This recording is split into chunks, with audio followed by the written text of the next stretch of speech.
depuis le processus électoral depuis l'obtention du certificat de domicile ba ni ñuy voter c'est-à-dire tout le processus dafa am problème quand j'entends des gens dire que oui bon ça s'est bien passé ma ne mais ñun ci ban Sénégal lañ nekk ay bureau de vote yoo xamante ni kii ouvre ay centre de vote qui ouvre à 11h ñu ne c'est bien kii benn candidat boo xam ne da ngay jël da ngay gis liste fii bu nekk Sicap ñu fekk ko Kër Massar kii ñëw ay bulletins gisu ci dara des gens qui retiennent volontairement des cartes d'électeurs ne duñu leen ko jox des gens qui font des transferts d'électeurs un ministre de l'intérieur qui passe tout son temps à dire waaw un ministre de l'intérieur qui dit à ses préfets et sous-préfets il faut aller au niveau de la Cour suprême pour faire des recours contre les candidatures de Yewwi c'est un problème je crois que il faut quand même qu'on revienne sur terre et puis nee naa leen opposition bi tey seen xeex xamu mooy lan la fi Diouf bàyyi woon Abdoulaye Wade bàyyi ko fi muy dox ba Macky Sall falu ci nañ ci reyante pour loolu del soit mooy l'organisation d'élection par une personnalité neutre nañ bàyyi bu ñu waxee ñoon ay ministre de l'intérieur seen ministre de l'intérieur yii c'est des ministres de l'intérieur yoo xam ne dañoo far ils sont partiaux je crois que bu fekkee ne dañu bëgg stabilité dans ce pays Abdoulaye Wade lan moo ko contraindre mu indi fi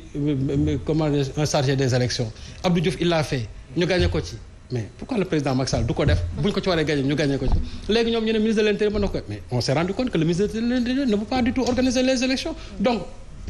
opposition bi bu ñu toogee fii di nelaw Macky Sall va remporter toutes les élections loolu lu leer la wax. Pa Assane ndax ab réforme warul woon jiitu ci tànneefu ki nga xamante ne askan wi moom la fa war a teewal mais ñu ci ñenn ñi en tout cas dañuy dem di fa teewal ki leen fa teg. je pense que le mode de scrutin universel bi am ci élection territoriale yi. permettre nit ñi tànn directement seen maire c'est intéressant maintenant fii nii au niveau de l'Assemblée nationale pour def ko il faut du temps tey bu ñu ko bëggoon def peut-être il faut à un certain niveau ñu xool ndax dañuy dellu ginnaaw tuuti date bi pour mën a def loolu vu on est à 6 mois li ma ndey dimee doon wax sànq naan ma ñu imprégné wu vis-à-vis de nos accords de convention ak CEDEAO mais il y a une réalité lu nguur bëgg a def fii Sénégal def ko s'ils ont la volonté ils le font maintenant est-ce que c'est faisable bu dee mbooloo mi bëgg nañ ko te lu baax lañ ci jublu mais CEDEAO day entériner keneen ak keneen day ciy bokk loolu rek moo am solo mais disons aujourd'hui il y a quelque chose qui m'intéresse lu concerne le président de la République ñu bëri dañ doon séentu mu xaw a jël taawam sax ci confirmer élection législative yi à venir vu que il en a perdu vraiment ci élection locale yi je trouve bien que la date ait été donnée maintenant lii Baye Zal wax moo la dëgg opposition bi ñoom xarañ nañu ci li ñoo def te am naa njort ak yaakaar ne bu dee Sénégal rek moo leen tax a jóg ni ñu ko wanee ni ñu xeexee ba am li ñu am ci élection territoriale yi am naa yaakaar ne dinañ jël seen ay dispositions pour leeral lépp lu lëm ci li nu mel seen ay crainte li ci nekk avantage ou pas ak lan moo ci nekk njëriñu askan bi concernant le ministre de l'Intérieur c'est le plus grand désastre bu ñuy subir dund nañ ko en 2019 avec le ministre de l'Intérieur du président Macky Sall dundaat ko nii ak le ministre de l'Intérieur du président Macky Sall des cartes des gens yoo xam ni jotuñu ko parce que sciemment on s'y est arrangé mais buñ ko waxu la réalité c'est ça donc lu mel noonu su amee vu fi ñu jëm vu la cohabitation crainte et refusée par nguur bi fi nekk mën nañ am xel bu tey ci li nga xam ni mu ngay war a ñëw mais il faut que opposition bi nekk opposition bu forte bu intelligente et surtout bu unie ci opposition boobu la ngay tudd sax paasan ci la ñuy taxaw ndax fexe ba booloo bu ko defee ñu am cohabitation ci ak régime bi loolu le bokk na ci li nga xamante ne waa wàllu Sénégal ñoom ñu ngi ciy sëgg te kile di Mamadou Hadi Deme di ab enseignant chercheur ci wàllu science politique te université Cheikh Anta Diop bu Dakar moom la mu xamle moo di lu baax la waaye nag daf ci xelam daf ciy tey mu am ci njortu ne ndax opposition bi dinañu nangu booloo def bloc ñu déglu ko. ñu booloo il faut que mu nekk ci ay base yu leer bu ñu bëggee forcer coûte que ni dañuy booloo intérêt yi mun na entrer en jeu créer ay conflits ñu tasaaroo ci logique gu ànd dem élection législative il faut que ñu ci demee ak xel jël en compte spécificité de chaque parti wala chaque coalition pour que mu bañ a wëlbatikuwaat nekk tasaaroo parce que wàllu askan wi PDS la xam nañ ni PDS depuis bi mu ñàkkee pouvoir bi dafa nekk di traverser ay situations yu compliquées daanaka parti bi amatul njiit alors que de l'autre côté Yewwi Askan Wi gis nañu résultats yi ñu def je ne pense pas que mu yomb trop pour parti démocratique sénégalais enrôler Yewwi Askan Wi ci seen logique dem ak ñoom élection législative ñu des ak moom ba tey enseignant chercheur bi àdduna itam jëmale ko ci cas bu coalition gëm sa bopp gi nga xamante ne am na jéego ak résultat yu am solo yu mu def ci élection locale yi ñu weesu am gën kaa néew juróom benn téeméeri conseiller moom mi la di Mamadou Hady Dème la mu daal di xamle moo di faw rek coalition bi ut beneen coalition boo xamante ne dañuy ànd ak ñoom ñu lëkkaloo bu ko defee ñu yokk seen i ay chance ñu déglu ko. ñu coalition gëm sa bopp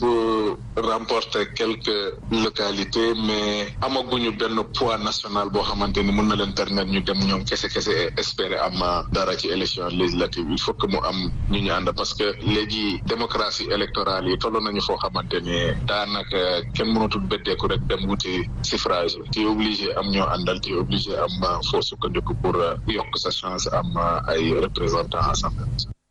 mu ngoog bëgg-bëgg la Mansour mais ndax tey dina yomb opposition bi def bloc Serigne Saliou plutôt def bloc ngir dem ci législative. waaw dina difficile trop. parce que y a eu un précédent. bi ñuy dem ci local yi doon teg ci yoon wi la coalition Yewwi Askan Wi. c'était dans cette logique l'unité de l'opposition. mais gis nga au dernier moment il y a eu des défections. waa PDS dem nañ waa gëm sa bopp dem nañ ku ci nekk pour des raisons vraiment qui en tout cas qui leur sont personnelles mais tey ils se sont rendus compte avec les résultats qu'ils ont que ne tey bu ñu jëloon seen doole ñu boole ko il serait largement majoritaire par rapport à la coalition Benno Bokk Yaakaar ñoom bu ñu booloon seen doole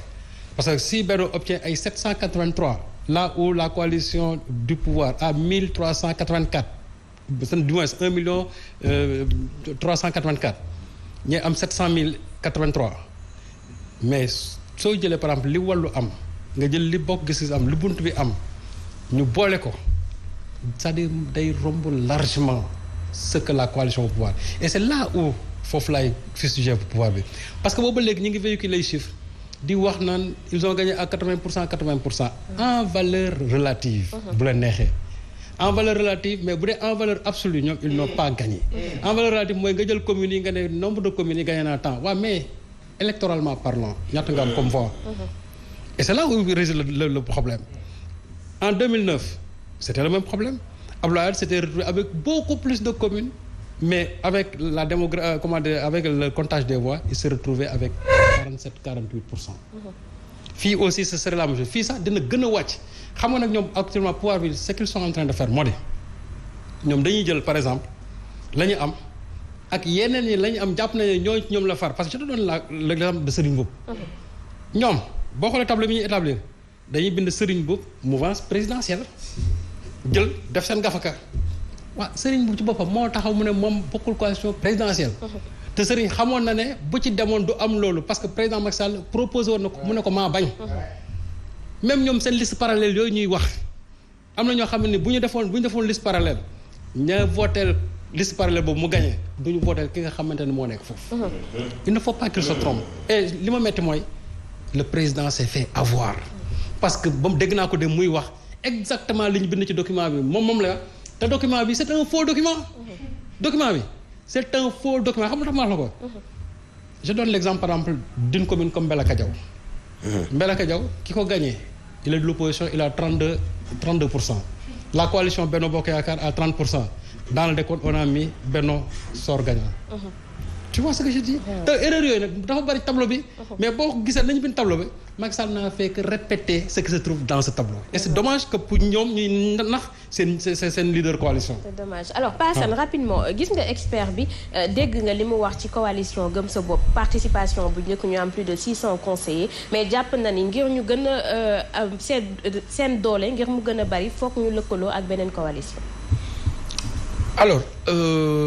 seen doole foog ñu lëkkaloo ak beneen coalition au vu de ce qui s'est passé au début ci histoire vu que le leader de la coalition di Bougane il était dans Yewwi mu génn Yewwi ce que moi j'ai personnellement analysé ici que c'était une déroute qu'il fallait pas le faire maintenant il a eu le mérite li mu ci jot a am nii moom koy na ko continuer noonu rek ginnaaw génn na nekk na si nii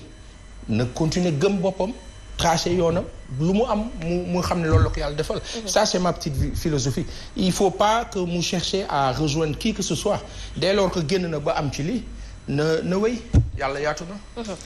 ñu wax nag paasan ci li amoon ni ki démb mu di qualification bu gaynde yi ci finale bu Coupe d'Afrique Cameroun 2021 ndam la boo xamante ne dafa symbolique waaye itam dalal xelu supporters yu bari yi nga xamante ne ca ndorteel bi seen xel dalul woon noonu victoire la boo xamante ne itam dafa réussir loo xamante ne ci ñenn ci kilifa diine yi ak itam société civile ak itam ñenn ci askan wi dañoo lajj foofee maanaam fexe ba wàññi tension bi tàmbali woon ci weeru mars bu atum 2021 boole xol yi ñëpp bokk benn objectif mooy indi ndam li mu mel ni tàggat yaram mën na lu ne ñoo andi ceeg Léopold Tomba.